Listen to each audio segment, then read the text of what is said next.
Ness had always chased gold, but nothing in his career prepared him for what he stumbled upon in his family attic that rainy Montana morning. Amid dust-covered trunks and stacks of old journals, he uncovered a torn, cryptic map tucked inside the pages of a prospector's diary, yellowed with age and edged in decay. The symbols etched across it seemed impossible, a language no modern geologist could decipher, and yet they called to him with a magnetic intensity. Strange markings, faint annotations in gold ink, tiny sketches that might have once represented tunnels or veins, as if someone long gone had left breadcrumbs leading to a secret no one had dared to touch in decades. Rumors had swirled over the years of miners vanishing mysteriously after reaching the area, stories dismissed as legend. Yet Rick couldn't shake the sense that the claim was alive, waiting for the right person to find it. Determined to see it through, he tucked the map into his backpack, grabbed his gear, and declared to his team, "Forget every conventional claim we've chased. We're going where no one else has dared." The journey from the attic to the Montana backcountry was more than a logistical challenge. It was stepping into a living map of history. As Rick and his team trekked through rugged forests and jagged rock formations, the terrain seemed almost to obey the cryptic symbols. Ancient ridges and boulders perfectly matched the map's vague outlines, as though someone had laid these markers centuries ago with purpose. Strange carvings began to appear on rock faces, etched lines that could have been warnings, cryptic riddles, or perhaps a record of veins long since lost. Shadows shifted in impossible ways under the dense canopy, and the team swore they heard echoing hammer strikes in the distance, though no one was near. Cold pockets would appear suddenly, like the land itself exhaling secrets. Each landmark pulled them deeper, guiding them toward something Rick could feel more than see. A claim where gold was only half the story, and the history and mystery were equally intoxicating. Days of navigation led to a shocking revelation: a shattered mine, hidden beneath centuries of debris, its collapsed tunnels still rich with untapped potential. The scene was almost surreal. Timber supports long decayed, rock piles spilling into natural cavities, yet gold still glimmered in the cracks like forgotten treasure. Evidence suggested miners had stumbled upon an incredible find, but had fled in fear, leaving the richest veins untouched. Amid the rubble, Rick discovered mining tools perfectly preserved: hammers, chisels, and pickaxes that hinted at centuries-old techniques refined by hands that understood gold in ways modern miners only dreamed of. Tiny shards of gold embedded in fractures whispered of veins just beyond reach, teasing Rick with the promise of monumental discoveries. The tunnels were treacherous and unstable, yet filled with the richest veins Rick had ever seen. Rick's team went to work reconstructing the tunnels with painstaking care. Modern technology was woven seamlessly with old-world methods. Scaffolding and winches supported fragile ceilings, while drones scanned for voids and hidden pockets. Each discovery revealed more gold than the last, yet the sense of mystery never faded. Shifts in the rock suggested natural chambers untouched for generations, almost as if the mine itself had been designed to conceal and protect its treasures. The deeper they went, the more the claim seemed alive. Cold drafts whispered through tunnels, dust motes danced in beams of sunlight filtering through cracks, and faint metallic scents hinted at pockets still hidden. Rick felt the pulse of the mine beneath his feet, guiding him with subtle cues, a slight tremor here, a vein glinting there. Every decision carried stakes that felt monumental: where to dig, how to reinforce, which shaft to explore next. By midweek, they were uncovering chambers where gold lay so thickly that pans seemed to overflow, and yet every layer of the mine promised more. Tiny inscriptions in rock and faint scratches in timber suggested miners had been driven not by greed, but by a compulsion to hide the claim's secrets, leaving clues for those who dared to follow. This wasn't a typical Montana claim. It was a labyrinth of wealth, history, and myth, carefully preserved for a century. Drones mapped unreachable cavities, while ropes and pulleys brought down rich veins from precarious ceilings.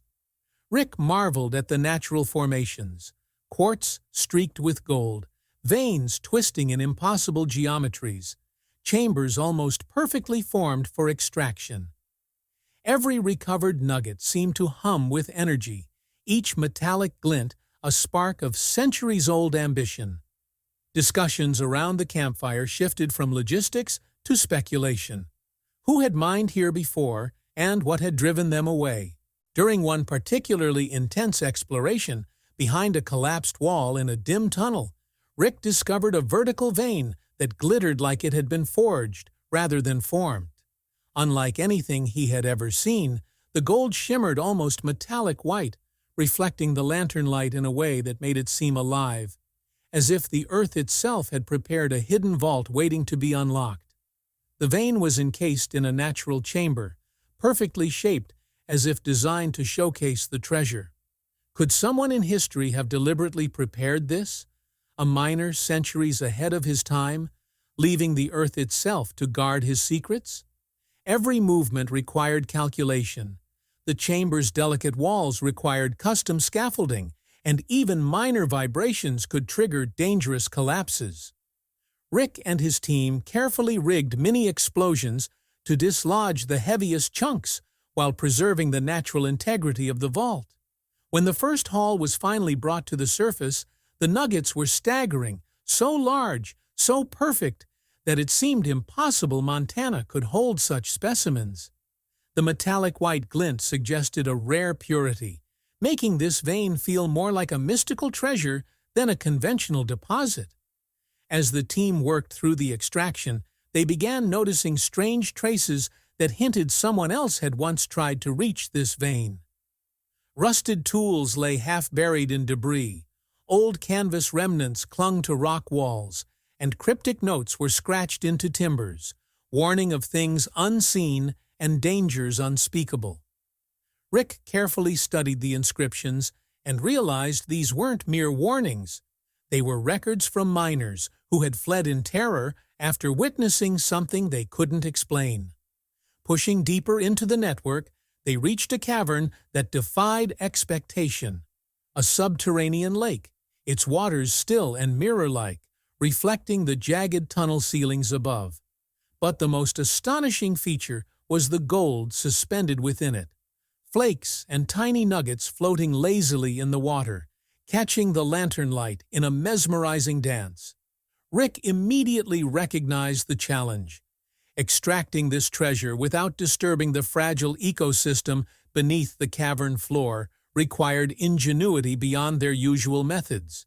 He engineered a specialized pumping and sluicing system, allowing water and gold to flow through controlled channels while leaving the natural sediment undisturbed.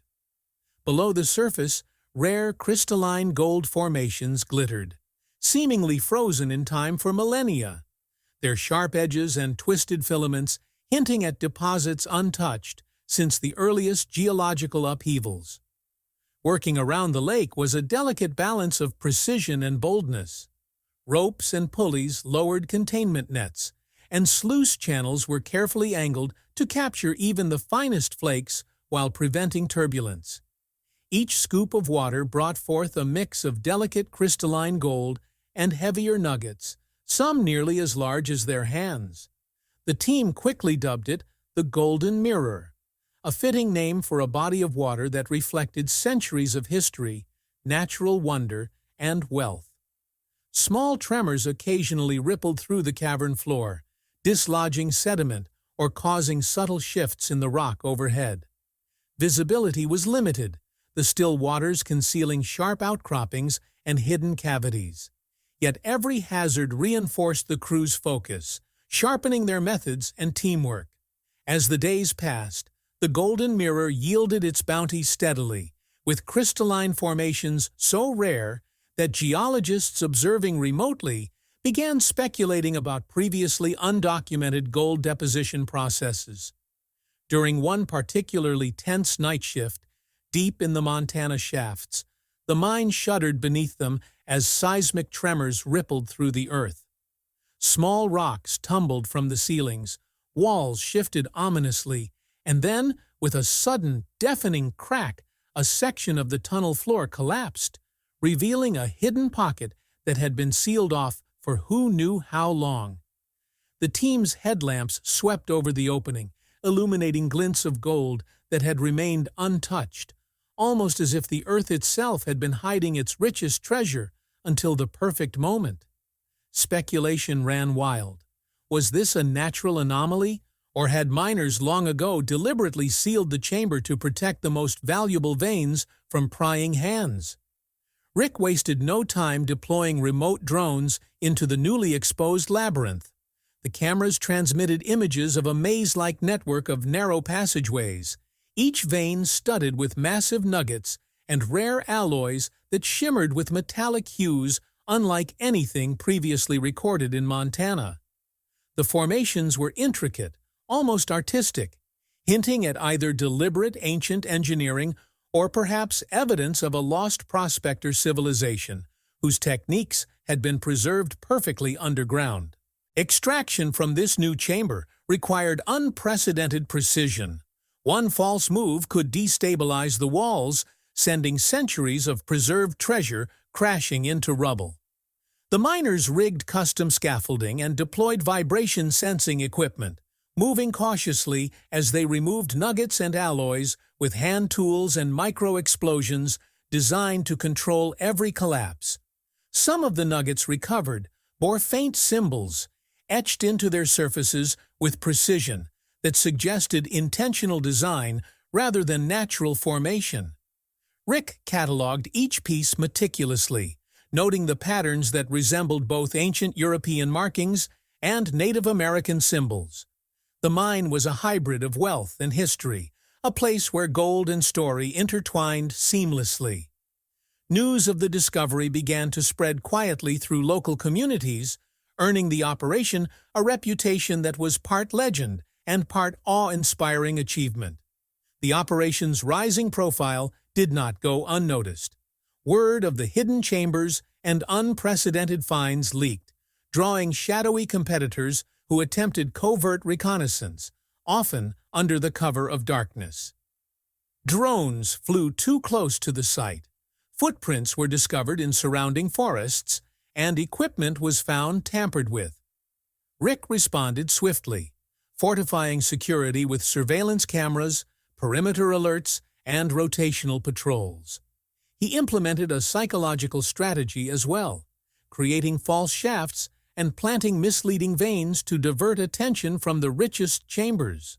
Staged collapses and dummy gold were strategically positioned to confuse intruders, turning every attempt to infiltrate the mine into a high-stakes game of misdirection. Despite the external threats, the mine continued to yield extraordinary finds.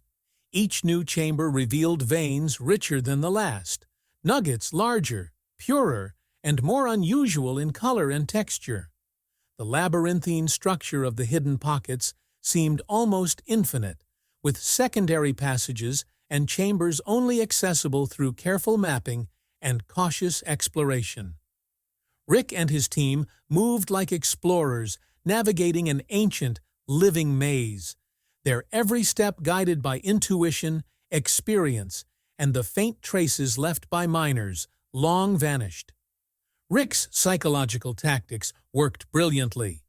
False rumors about collapsed shafts, exaggerated yields in decoy tunnels, and staged phantom gold maintained a constant state of uncertainty among competitors. It was no longer just about mining, it was a contest of intellect, deception, and timing, and the empire began to grow not solely through the treasure extracted, but through the mastery of perception and strategy. During one meticulous survey, Rick stumbled upon a series of interconnected tunnels weaving through the underground network. These passageways linked multiple historical sites, hinting that miners, centuries ago, had deliberately crafted a subterranean empire, not merely to safeguard their wealth, but to control access to it. The veins running through these tunnels shimmered with unusual alloys, metals that had never been documented in the region, glinting with colors that shifted under the lantern light. This wasn't just a single claim. It was a sprawling empire of wealth, meticulously concealed, a network of treasure hidden beneath Montana's rugged terrain. Every step into these passages revealed the ingenuity and foresight of miners who had long vanished, leaving behind a labyrinth that challenged both modern knowledge and ambition. Extraction accelerated as Rick adapted his methods to this newly revealed network. Drones scouted the intricate tunnels, while precision tools and carefully placed micro-explosions allowed the crew to remove gold without destabilizing the delicate structures. Each vein revealed wealth beyond imagination. Nuggets embedded in quartz, crystalline flakes suspended in narrow fissures, and alloy formations that defied conventional geology. The scale of the operation had multiplied exponentially, with a single claim now transforming into a multi-vein empire that extended beneath mountains, hills, and forgotten settlements. Local miners and townsfolk whispered in awe, dubbing it Ness Labyrinth of Fortune, a name that captured the mystique, danger, and staggering potential of the discovery. Months of relentless extraction finally pushed the operation past a milestone that seemed unthinkable just weeks before: $100 million in recovered gold. Rick had built not only a mining operation, but a structured empire. Local miners were employed as part of a semi-secret consortium, blending secrecy with community support, while hidden refining and processing facilities ensured that the gold maintained maximum purity and that leaks, both physical and informational, were kept to an absolute minimum. The network of veins continued to surprise. Hidden chambers, previously sealed by rockfalls or centuries of neglect, opened to reveal untouched wealth, each nugget bearing unique characteristics that hinted at millennia of natural formation. Some pieces contained rare mineral blends, others bore faint etchings that suggested historical significance, possibly even messages from miners long gone. As the team cataloged the haul, it became clear that this claim had functioned almost like a library of gold, a repository of knowledge and wealth encoded in the minerals themselves.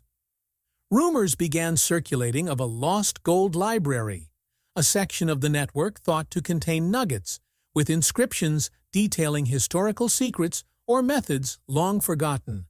As operations expanded, Rick began plotting the next phase of his empire. Beyond immediate extraction, he envisioned a fully integrated operation: gold production paired with historical preservation, ensuring that the claim served both as a financial engine and a mythic tale for generations to come. Uncharted veins hinted at future expansion beyond Montana, suggesting that the labyrinth could stretch across multiple claims and regions, a hidden network still waiting to be discovered. The team worked tirelessly, pushing deeper into unexplored chambers where natural formations created near-perfect gold traps. Thin veins running along quartz walls, pockets of crystalline gold embedded in rare minerals, and suspended flakes glinting in underground caverns that reflected light like liquid fire. Rick's drones captured 3D scans of the tunnels, revealing complexity that rivaled anything in recorded mining history. The labyrinth's hidden veins continued to yield record-breaking hauls. Nuggets the size of fists were joined by thin sheets of gold that could be peeled from walls, and rare alloys shimmered with hues that changed under different light angles. Rick implemented rotational shifts to maintain safety and efficiency, while simultaneously studying the patterns of the tunnels for signs of further hidden chambers. Evidence suggested that miners centuries ago had understood the labyrinth's complexity, and deliberately concealed some of the richest veins, possibly as a safeguard or a challenge for future seekers. The notion that they were continuing the work of long-lost predecessors added a sense of destiny to every extraction, imbuing the operation with purpose beyond profit. By the time they reached the final mapped tunnels, the scale of Rick Ness's empire was undeniable. The combined yields from the hidden network, vault veins, subterranean lakes, and phantom pockets had not only solidified a $105 million treasure, but had transformed the mine into a legend. Locals spoke in hushed tones of the labyrinthine tunnels, the rare gold alloys, and the mysterious etchings on the nuggets. Geologists and historians marveled at the operation, realizing that what Rick had uncovered was both a financial empire and a repository of geological and cultural history. The claim had become a story written in stone and metal, a multi-generational puzzle that Rick had managed to decode with courage, intelligence, and relentless perseverance. Rick's vision extended beyond extraction. Plans for preserving historical sections, documenting rare formations, and creating secure processing ensured that the mine would remain both profitable and legendary. The labyrinth was no longer just a claim, it was a living, growing entity, a fusion of gold, history, and strategy that promised future discoveries. As the crew continued their work, the full scale of the operation became increasingly clear. The labyrinth stretched across miles of underground tunnels, veins interconnected in ways that defied modern mapping, and pockets of untouched gold hinted at expansion opportunities that could last decades. Rick reflected on how a single attic map had sparked a chain of events that transformed not only his fortune, but his identity. He had become a master of mining, history, and strategy, a figure whose name would echo in Montana and beyond. The labyrinth of fortune he had uncovered was alive, ever expanding, and poised to grow in ways even he could not yet predict. Every nugget recovered, every new chamber mapped, and every rare alloy analyzed reinforced the narrative. Rick Ness had turned a lost claim into an empire. The mine itself seemed to breathe with the anticipation of untapped wealth, hinting at secrets still hidden, challenges still to overcome, and treasures that would continue to astonish anyone bold enough to follow in his footsteps. The operation was far from finished. The labyrinth continued to reveal itself in layers, each discovery building naturally upon the last, creating a seamless narrative of exploration, danger, strategy, and triumph. Rick Ness's claim was no longer just a story of wealth, it was a legend in motion, a multi-layered empire that combined gold, history, and legacy in a way the world had never seen, with each day underground writing the next chapter of an adventure that showed no signs of ending.